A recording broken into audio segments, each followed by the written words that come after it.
Hello everybody, welcome back to Language Litigation and Integration Part 38, Casual Conversations 4.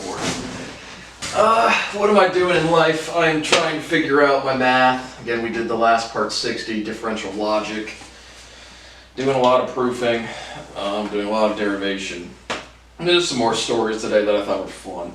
One kind of shitty one, and two kind of funny ones. But my YouTubing history, how long have I been on YouTubes?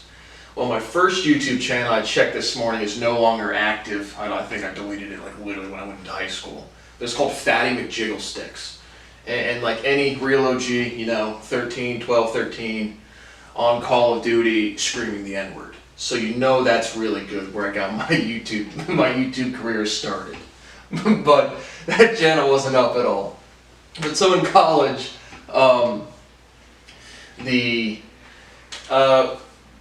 my Instagram, I checked that's still up. Again, I haven't been on that in 2 years.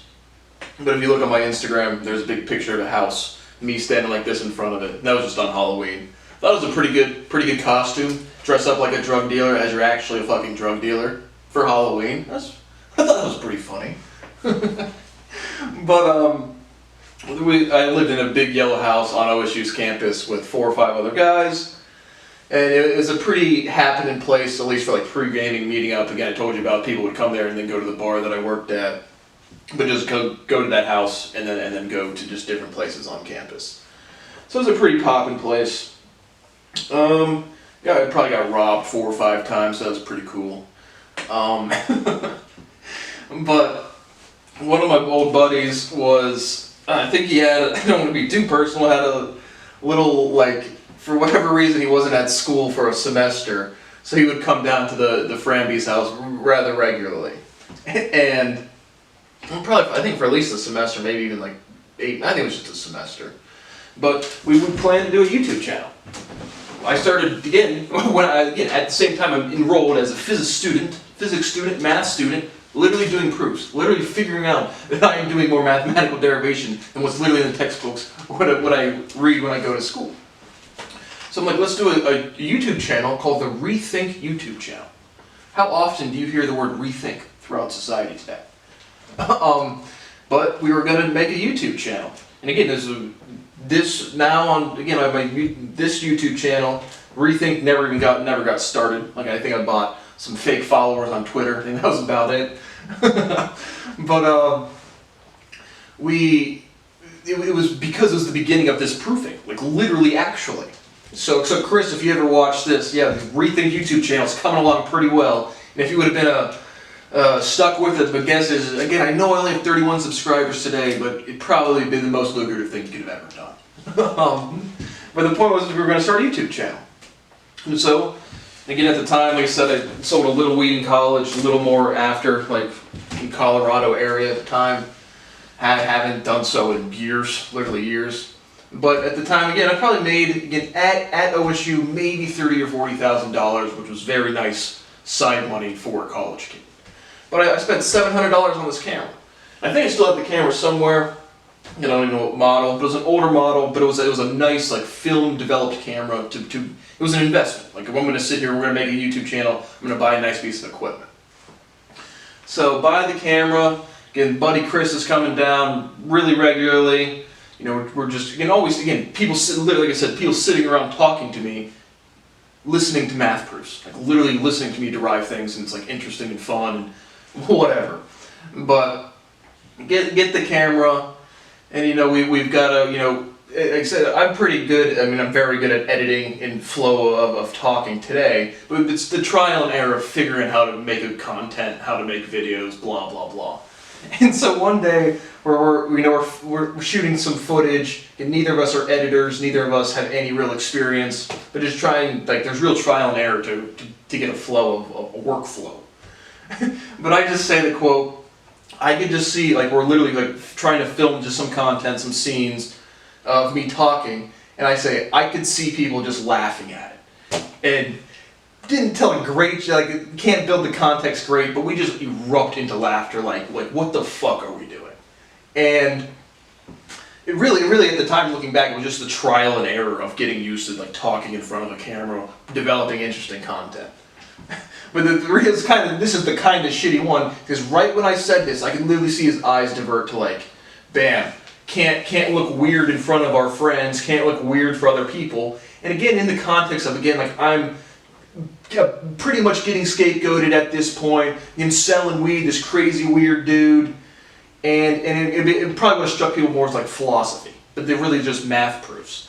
I say, I can see people just laughing at it, and then bam, get 3, 4, 5 weeks of planning, $1,500, you know, probably $800 for the camera and other equipment. I say one quote, and then bam, just gone. No way to start a business without support, whether it's an employee, a customer, a product, whatever. One quote, and bam, the Rethink YouTube channel was done. And again, Chris, it's coming along pretty well. So that was just kind of a shitty story about just like, again, young 20 kid, age 20-year-olds, like just like complete hive mind, like no ability to any foresight, any long-term anything, strictly reacting to the sentiment. And again, Brad's the kind of weird guy at this point. So that's one shitty story, and now I got 2 funny ones. Another one involving the Chris from this story. And another just real quick note about the Chris story. At the same time, again, one of my roommates' name was Jimmy, also a friend. I think I've referenced him. He was the guy I went and visited when I went to go, again, try to collect my money at Eric Weinstein's office. Like I literally flew there, went into the office. And of course, they didn't take the meeting. But at the same time, again, when I remember the very first time, honestly, the first time I received a package of cannabis in the mail was better than Christmas morning. It was just like, how the fuck? No one gives a shit. Like, I could just buy weed on the internet and sell it to that guy and no one cares. And at the time, being naive, it was really like, again, you do one wrong thing, the world, everyone's watching all the time. So, I make I literally made like $100 on like some shake that I made into some edibles or something. Actually, at the time, I don't think I knew how to make edibles. So it's probably just like shake into pre-rolls. But I bought a speaker system for like $70. My buddy Jimmy and Chris, like literally within the 2 days that I bought the speakers, take them out of my room without asking me anything, because there's always people coming in and our house, parties, whatever, and use them, literally break them within 3 days of me having them, and they refuse to pay me back. So that, again, that's the level of friendship and quality interactions that I have. I'm the guy that gets fucking shitted on. I buy something, people break it, they refuse to fix it. Friends. But now, these are just random stories that either make me laugh or make me think or still in my brain. Now the savage boob glance, taking you all the way back to 4th grade. My teacher, Mrs. Sheeran, I apologize for my savageness. So I was 4th grade, how old would that have been? 1993, 2004, so I've been 11. 4th grade, I don't know, again, private Catholic school, pretty typical stuff. But I forget why. I remember the 4th grade teacher because she again, there's always points in time where my teachers like pull me aside in class and say like, you should be getting all A's, you should be, you're smart, you need extra work. And the 7th grade or 4th grade teacher was the one that was like, clearly noticing I was doing more stuff and like asked me if I needed extra homework or extra work, all of which is nothing. Like again, doing research versus regurgitating, and not in the typical quip of, school is just regurgitating information, but like when you prove things and it's outside of publication, all you do is rediscover the things you independently discovered, even if you're in 4th grade. And the point is my teacher would like pick up on that. Not really relevant to this story, just giving you some background about me in 4th grade. But, so one day, again, the teacher comes over to help me with something, with a question or with something. She's got a low-cut shirt on, and she leans over me like this, and I'm 11 years old. Like, I'm right here. She's like, can I help you? Again, boobs, just classic, just right there. Me, as the most, again, naive fucking idiot in 4th grade, I'm literally looking at my teacher like this, looking up at her, and then I literally think to myself, there are boobs right there. I should probably look. I go from eye contact directly at her boobs, then right back to eye contact like nothing happened. Like she wasn't gonna fucking notice. Again, 4th grader, literally saying to myself, when's the next time I'm gonna see some fucking boobs?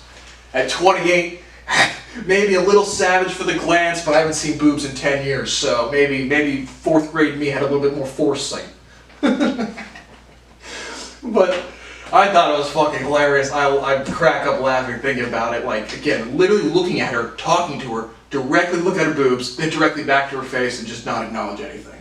And of course, she's the teacher. I'm 11 years old. She doesn't acknowledge anything either. But Mrs. Sheeran, I apologize for the most savage boob glance ever. Oh gosh, that was a funny one. All right, one more. The return to Chris prank. So the return to Chris prank. This is kind of like 2 or 3 mini stories into one. So the first story, this was probably 7th grade or 8th grade, but a little after the savage boob glance. That was 4th grade. The return to Chris prank. The first kind of like story. Right, we had libraries and we would have the Scholastic fucking book fair. Everyone knows what that is. Everyone loves that shit. But they would have like discounted books. Our library would sell discounted books. And I think it was at the Scholastic book fair mostly.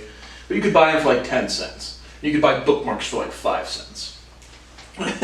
So one day we're in the library before the Scholastic book fair, and my buddy Chris has this fucking lunchbox. I forget. I think it was this like pink money sign lunchbox. And we're sitting there in the fucking library, and I think we had probably had cell phones. At least he would have had a cell phone at this point. But he gets the bright idea to say, you know, can I play a song off of a ringtone probably at the time, off my cell phone, put it in my fucking lunchbox, shut the lunchbox, and then it's just going to be silent and the librarian's not going to hear him. So being a good scientist, he tries it, and it's just fucking the loudest shit ever. It is just so fucking loud. The teacher looks directly over him. He's trying to like turn it off because you're getting at the time you're not allowed to have phones in class and stuff.